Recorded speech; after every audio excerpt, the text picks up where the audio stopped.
World TV. It's been a while, but we are back and ready to cover many cases and update you in some upcoming vlogs. So a big welcome back to our viewers, and if you're new here, hello and a big welcome to you. Today we are covering a prominent case in the US, the case of Samantha Josephson, a 21-year-old senior at the University of South Carolina. Samantha had ordered an Uber and mistakenly entered a car that she thought was her ride and was targeted by a person posing as a rideshare driver, which ended tragically. Samantha Josephson, of Jewish descent, was born in Princeton, New Jersey, to Seymour and Marcy Josephson. Her parents describe her as a very kind girl and a best friend to everyone. Samantha also had a close relationship with her parents and sister. Samantha attended the University of South Carolina, where she majored in political science and was a member of the Alpha Gamma Delta sorority. In 2019, Samantha was a senior at college and was graduating in May that year. Her plans were to further her studies and attend Drexel University School of Law that she had earned a full scholarship for, as well as a partial scholarship to Rutgers, and aspired to practice international law, which Samantha was so excited about to start the next chapter of her life. Her friends describe her as a genuine person and a light in people's lives, and very hardworking, kind, and a good friend to everyone. Samantha was dating Greg Corbishley, who she was in a committed relationship with. Greg said he loved Samantha so much and definitely wanted to have a future with her. Greg graduated in 2018 with a bachelor's degree in marketing. On Thursday night, March 28, 2019, Samantha and a group of her friends decided to go out to some popular bars to celebrate in the 5 Points district in downtown Columbia. They ended up going to a bar called the Bird Dog Bar. The 5 Points district is a very popular nightlife area, especially for USC students. About 2 a.m. in the early hours of March 29th, Samantha and her friends decided to leave the Bird Dog Bar, and Samantha had ordered an Uber. Samantha somehow got separated from her friends, and chilling security footage shows her waiting outside the busy bar after enjoying her night out with friends. According to surveillance footage, at about 2:09 a.m., a black Chevrolet Impala driven by Nathaniel Rowland pulled up beside her. Josephson is seen entering the vehicle, mistakenly thinking it was her Uber driver. According to authorities, Roland activated the child locks so that the doors could only be opened from the outside, thereby trapping Samantha inside the vehicle and driving off with her in the back of his car. Samantha and boyfriend Greg had a very close relationship, and it was common for him to track her phone to see if she got home safely. He later confirmed that he was in fact tracking her phone, as unfortunately he was 2 hours away on those dates and was only scheduled to see her in 2 days' time. He also said that something did not feel right when he tracked her location. We did everything together. I would say we kept in contact more than the average couple, even when we were living 5 minutes apart, FaceTiming each other, checking in. And you said at some point things got a bit more serious between you, is that right? Yes. You guys were actually in a relationship. Yes, sir. Cared for each other a great deal. Yeah, absolutely. Loved one another. Yeah. All right, let's turn your attention to March of 2019, specifically Thursday, March 28th of 2019. Where were you that day? I was in Mount Pleasant, South Carolina. Okay. Where was Samantha? Samantha was in Columbia, South Carolina, at her apartment. Contact with her that night? I was in contact with her throughout the entire day.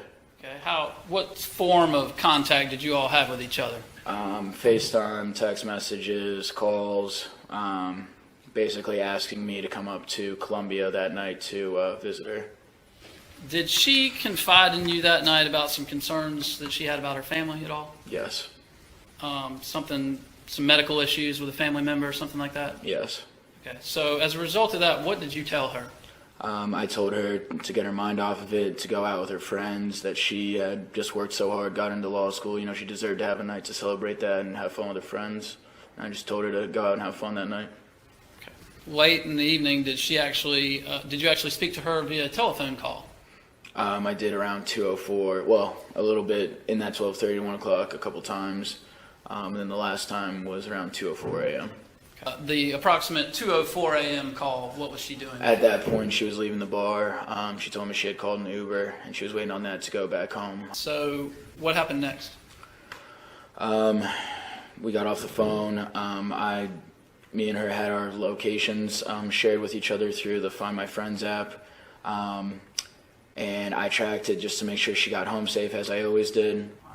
And so when you began tracking her phone as she departs the bird dog, which direction was it headed? Where that yellow pin is with the bird dog, it went south of that.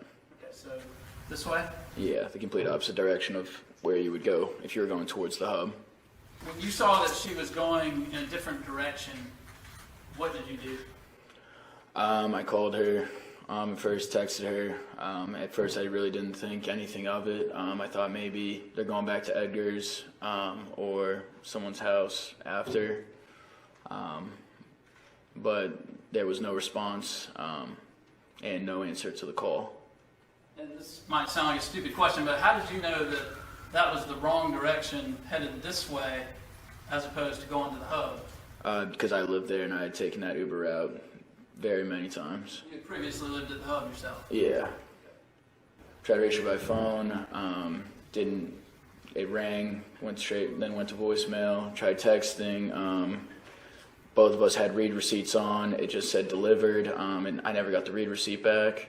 And so you continued to follow her whereabouts? Right. Find my friend. Her location stopped. It stopped getting shared with me, which had never happened before in our relationship. About what time? About 2:30, 2:40 a.m. Okay. And the general area in which that happened? That was the Montgomery Avenue. Was the last place that I saw it tracked to. Yeah, I mean, that's Montgomery Avenue. That's Bird Dog right in the middle. And as you can see, the hub they're on opposite sides of each other. Okay. And you said that this area was the last area that the Find My Friends app showed her location at. Detectives later confirmed that Samantha had ordered a lift on the popular Hail Ride app, but the real Uber driver later canceled the journey after she failed to show up. Samantha's roommates and friends started getting very worried when she still had not returned home that morning. Samantha's friends knew that she was supposed to be working that morning, and they ended up calling the restaurant to see if she had shown up for work, and they confirmed that she had in fact not shown up for work either. That is when her friends really started to panic and ended up calling the police around 1:30 p.m. that day to report her missing. What's your emergency? Hi, we were just gonna call to let you know our friend is missing. So you want to make a missing person report? Yeah, it hasn't been like 24 hours or anything, but if we could go ahead and do that, like, that'd be really nice. Yeah, it don't have to be 24 hours if we report anybody missing. Oh, I don't know why I thought that. Is he missing from his address? We went out in 5 Points last night, and she still hasn't made it home. Her phone's dead. We don't think she, like, went home with, like, a guy or anything. Like, we're, like, actually, like, worried. So, she missed work this morning. Alright, what is her name? Samantha Josephson. She goes by Sammy. Authorities went to the apartment building that Samantha and her friends lived in and collected information about Samantha, where she was last seen, what she was wearing, conversations they had, and anything relevant to finding Samantha. Information and pictures along with a description of what Samantha was wearing when she was last seen was put out in the media to help find her, as well as her whereabouts or if anyone had seen her. About 2 hours later, around 4 p.m. in Clarendon County, which is southeast of Columbia, 2 turkey hunters were in a wooded field and they came across a woman's body and reported this to authorities. This is roughly about 70 miles, an hour and a half drive from where Samantha was last seen. It was then confirmed that the body the turkey hunters found did in fact belong to Samantha Josephson. She was discovered 14 hours after her disappearance. According to police, the area where Josephson's body was located is where Nathaniel Roland recently resided. I was the turkey hunter who found the body. What? I want to turn your attention to March the 29th of 2019. What were you doing that day? We were turkey hunting. When you say we, who were you with? Edward, Ryan, Knowlton. Okay. And where were you turkey hunting? We were, at the time, I think that morning we started out in Turbyville, and then we ended up that afternoon in New Zion. New Zion, okay. Had you previously hunted in those locations before? Yes. We deer hunt, we bird hunt, turkey hunt there. You actually turned here? Yes, sir. All right, go ahead. I took a pair of binoculars, and I walked down it and scanned the field you can see when you're zoomed out at the end of it, just to see if there was any turkeys. Did you see any? No, sir. Okay. How long did you walk around over there looking? Probably 5 or 10 minutes. I walked probably halfway down it and scanned. Okay. As you were walking here from the access road down the fire break trail, what, if anything, did you observe while you were walking out looking for turkeys?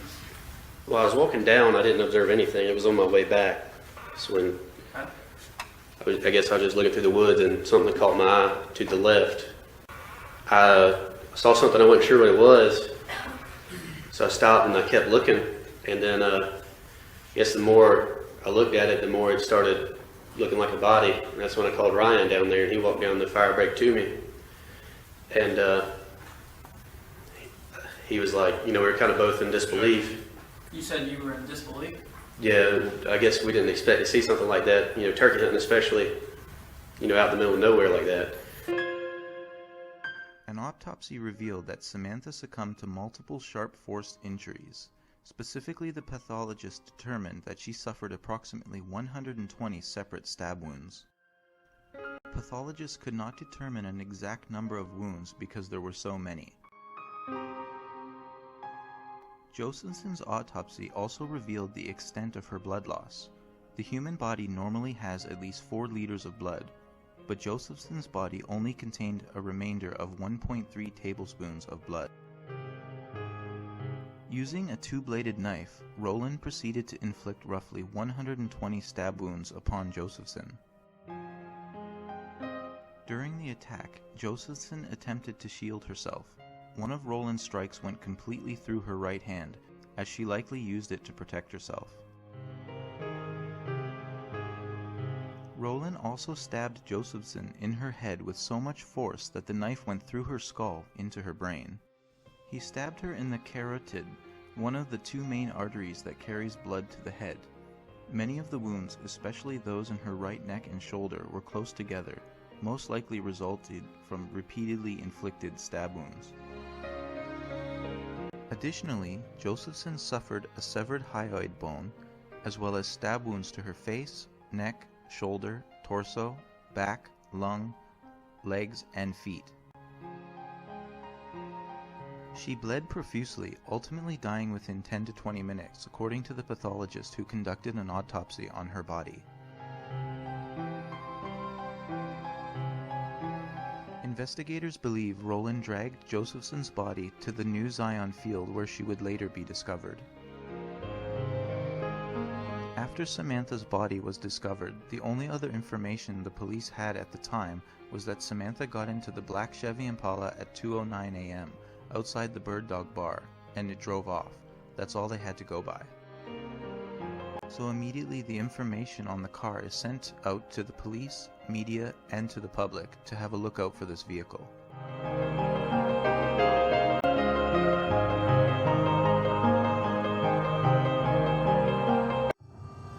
About 24 hours after Samantha's disappearance, about 3 a.m., a black Chevy Impala was pulled over. The man driving this car was 24-year-old Nathaniel Rowland. The officer asked Nathaniel to step out of the car, which he did, but almost immediately took off running. Police caught up with him quickly and arrested him, and this was March 30th, around 3 a.m. Inside the car, police found a container of liquid bleach, germicidal wipes, and window cleaner. The car also contained Josephson's rose gold iPhone, as well as a large amount of her blood, which was in the passenger seat and in the trunk. Additionally, the child locks were activated, which police believe prevented Samantha from escaping. When investigators searched the trash behind Roland's girlfriend's residence, they uncovered cleaning supplies and a two-bladed knife, both of which had Josephson's blood on them. Josephson's blood was also found on a sock and a bandana, both owned by Roland. Additionally, Josephson's DNA was collected from Roland's fingernails. On July 20th, 2021, Roland's trial began.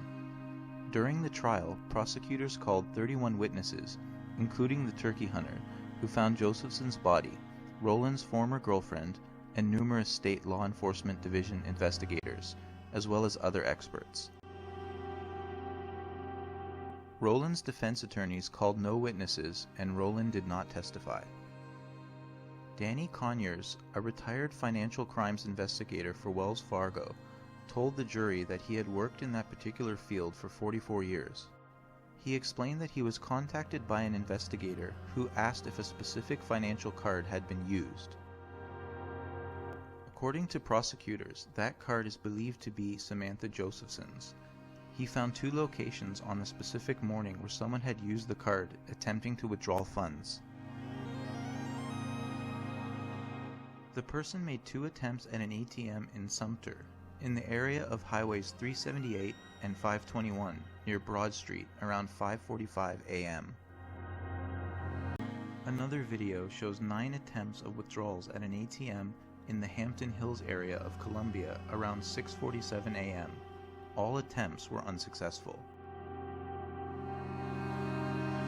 At the trial, prosecuting attorney Daniel Goldberg showed ATM video of a person wearing the same clothes found in Roland's car trying to use Josephson's ATM card unsuccessfully on the morning of March 29th, the day that she was last seen.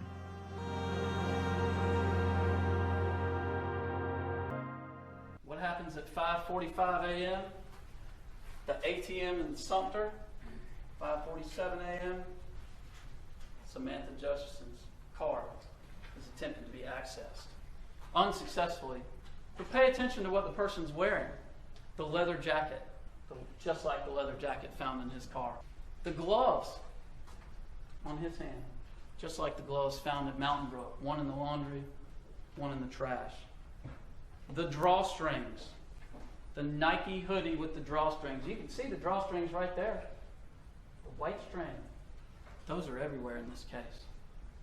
You heard testimony about him wearing that Nike shirt with the drawstring before and after, Thursday and Friday. He had been wearing that for days.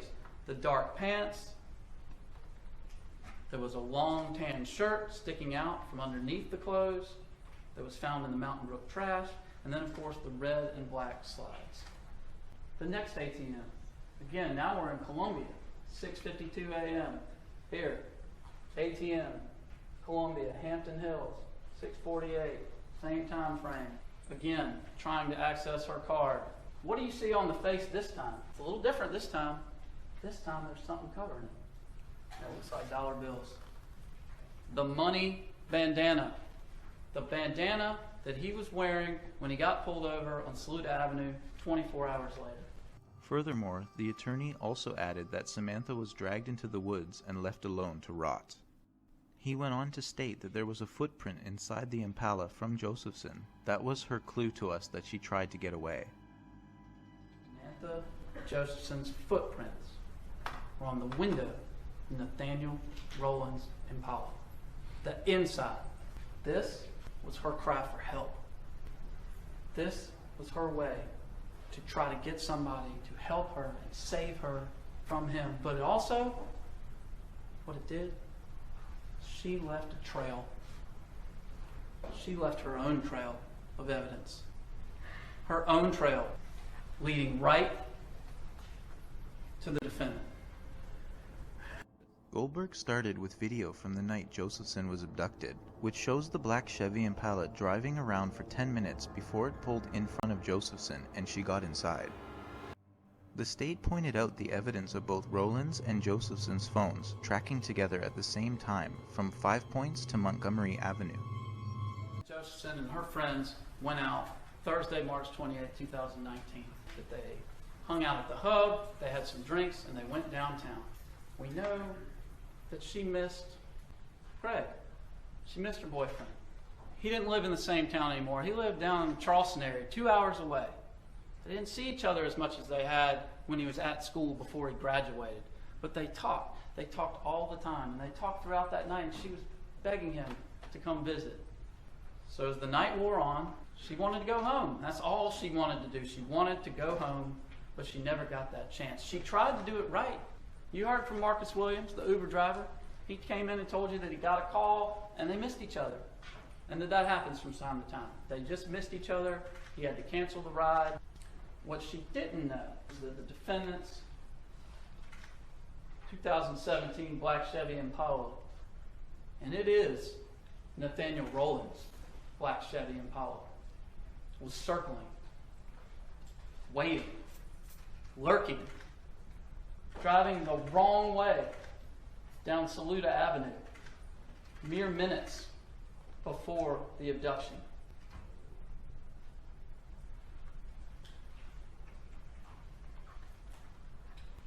As Samantha Josephson is standing on this corner, all alone, what do you see happen? The Chevy Impala, Nathaniel Rowland's Impala, comes driving by as she's standing by herself, circling, lurking. Just 2 minutes later, at 2:08, as he approaches again, she is still by herself as he's coming right at her and can see her right in front of him. He's been driving around for 15 minutes, pulled four U-turns, driven down the wrong way of the road, and he jumps the curb because there she is. And she gets in the car. What happens next? What does a shark do when it catches its prey? Take the victim below the surface. Out of 5 Points. Out of view. After this video, she was never seen alive again. For 20 minutes or so after this, when his phone moves, her phone moves. That was the testimony you heard from the phone experts. Their phones were in the same locations at virtually the same times. 5 Points, her phone. Towers in 5 Points, his phone. Again, moving away from Hardin Street. Towards Rosewood, her phone, his phone. Now we're in the Rosewood area, which we know that his sister lives in the Rosewood area, near Hemphill. Her phone, his phone, until ultimately her phone can no longer be tracked in the area of South Eye and Montgomery. And you heard testimony from both Greg and Tegan that corroborates that. They were trying to track her themselves on the Find My Friend app. At the trial, Roland's ex-girlfriend, Maria Howard, took the stand. Howard said Roland was supposed to come home the night of Josephson's abduction, but he didn't. She said when he finally returned, she asked where her work visor was, and Roland said, "In the country, with blood on it." When Howard asked why it had blood on it, she said Roland said, "Mind your own business." Howard said Roland took her to work, and on the way they stopped to get gas. At the gas station, Howard said she noticed blood all over in the car. She said she asked him where the blood was from, and he said, "Mind your own business." Howard said when she got home from work that day, she noticed Roland cleaning the Impala with bleach. Again, he told her to mind her own business. Howard testified she also saw Roland cleaning a knife. The state claims this was the murder weapon. She also testified she saw a rose gold cell phone in a compartment, which the state says this is Josephson's cell phone. Howard also said she had to pick up her daughter in the Impala, and her daughter got blood on her shoe. Howard testified she threw those shoes in the closet. Howard said she didn't tell police about the blood in the car at first because she was tired and scared, but then later told the police the truth. And where else did you see blood? In the back seat. In the back seat. Was anything else in the back seat? It was a sheet over the back seat and the back of the driver's seat. And how do you mean there was a sheet? It was kind of like covering, but it wasn't all the way covering the seat. Okay, was it like draped on the seat so you could see the outline of the seat, or was it above the seat, or describe Just like through over the seat where you can't see. Okay. Could you see anything in the back seat besides the sheet? Blood. Where did you see blood then? On the seat. On the seat. Mm-hmm. Okay. Not the part that was covered, or was it under the? Could you see through the sheet? Like the part of the seat that wasn't covered, you could see blood. Okay. What did you do when you saw the blood? I asked him, why is it blood in the car? Did you hit a dog? And what did he say? Mind my business. Have you reached a verdict? Yes, sir, we have. Is it unanimous? Yes, sir, it is. Defendant will rise. The trial immediately moved to the sentencing phase after the jury announced its decision to find Roland guilty on all 3 charges: murder, kidnapping, and possession of a weapon during a violent crime. Jurors deliberated for about an hour before making their unanimous decision.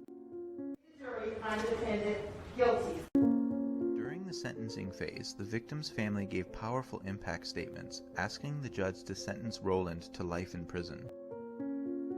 The convict's family begged for the minimum sentence, as his mother said she did not believe he was guilty. My eyes, and I feel what she endured at his hands 120 times, over and over and over, fighting for her life, locked in his car. I used to have dreams for her. Now will I have her nightmares 120 times. He took her life. Only an animal or monster does that. Judge, I only wish we could inflict the same or more pain he inflicted upon Sammy. Please, I beg you, please, give him life and never see the light. And I know he didn't do this. And if you had any testimony that you wanted to give for the jury to consider, the trial was the time to do that. I'm not listening to any claim of what he did not do. And I hear a lot of mothers tell me what a good child their child is. And quite often I have to unfortunately tell those same mothers and fathers that your child was a good child, but that's when he was a child. Roland himself maintained his innocence to the judge during the sentencing phase. Your Honor, I know I'm innocent, but I guess what I know and what I think really doesn't matter. I just wish the state would have done more in finding out who the actual person was, instead of being satisfied with detaining me and proving my guilt.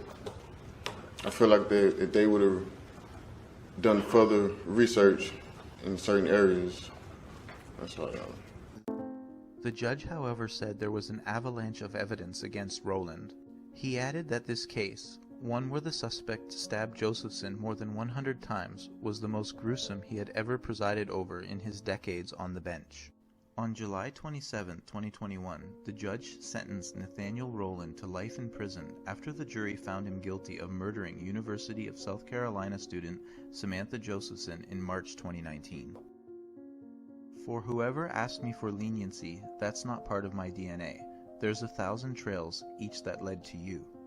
All of the evidence, each speck of the evidence, not simply beyond a reasonable doubt, but at the highest standard the law requires, all points to your guilt, said Judge Newman. But the evidence in this case was so overwhelming.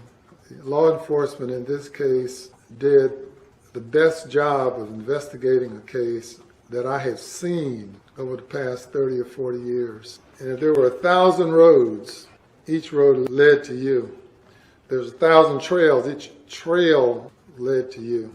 All of the evidence, every speck of the evidence, not simply beyond a reasonable doubt, but as high a standard as the law requires, all points to your guilt. And I am absolutely satisfied.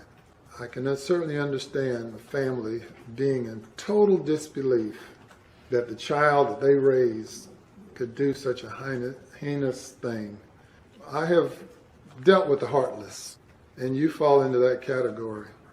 A person without any remorse whatsoever. A person who is totally emotionless, and in the law we call it a depraved heart. The evidence is so substantial in this case, pointing to your guilt. And I emphasize that and re-emphasize it because of the horrific and most brutal nature of this crime. Whomever asked me for leniency, that's not part of my DNA. The terror imposed on their child and the pain and grief that you've caused. She was an amazing person, an amazing human being, and the testimony is here. And she obviously put up an amazing fight against you. Sentence of the court for murder is that you be committed to the State Department of Corrections for life. Any other sentence that can be imposed will be concurrent with life. Since you only have one life, that sentence must be served for the remaining days of your natural life. That's the sentence of the court. After sentencing, the prosecutorial team addressed the media. They took questions about the case and tried to clear up some rumors. Prosecutors said there was no evidence Roland and Josephson knew each other, saying it was a random act of violence. The team also said they are satisfied, and Josephson's family is satisfied, that Roland will spend the rest of his natural life in prison. All of the facts in this case, and after we studied the facts, we looked at the evidence and made the decision that the proper course to be taken was to seek a life term of imprisonment, and we're satisfied that Mr. Rowland will spend the rest of his natural life in prison. 21-year-old Samantha Josephson did not deserve her fate. She was a daughter, a sister, a friend, a girlfriend, and a future law student. She was someone who had her whole life in front of her, there for the taking, taken in the prime of her life. Her body was found with more than 100 stab wounds on her face, ear, head, neck, arm, back, legs, and feet. After their daughter's death, Samantha Josephson's parents established the What's My Name Foundation. The foundation works to educate people about rideshare safety, along with supporting charitable foundations and awarding college scholarships. Josephson's parents have worked with lawmakers to advocate for policies that enhance safety for rideshare passengers. Several laws have been enacted since Samantha's death.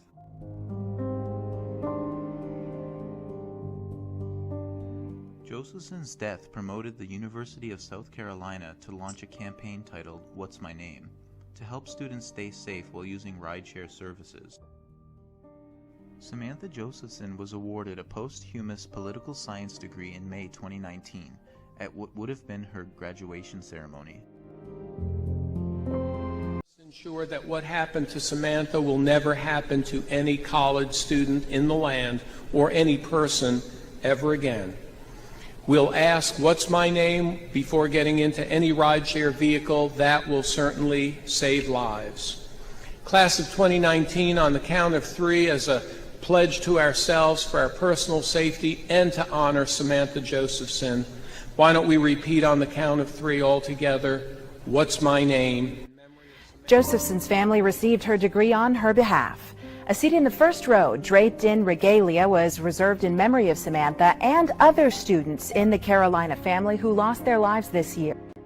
After the trial that lasted 6 days, Nathaniel Roland was found guilty after 2 hours of deliberation. The sentence of the court for murder is that you be committed to the State Department of Corrections for life. Roland's defense asked for a new trial, which the judge immediately denied. Nathaniel Roland was taken into custody to begin his life sentence immediately. Mr. from the courtroom, Mr. Rowland.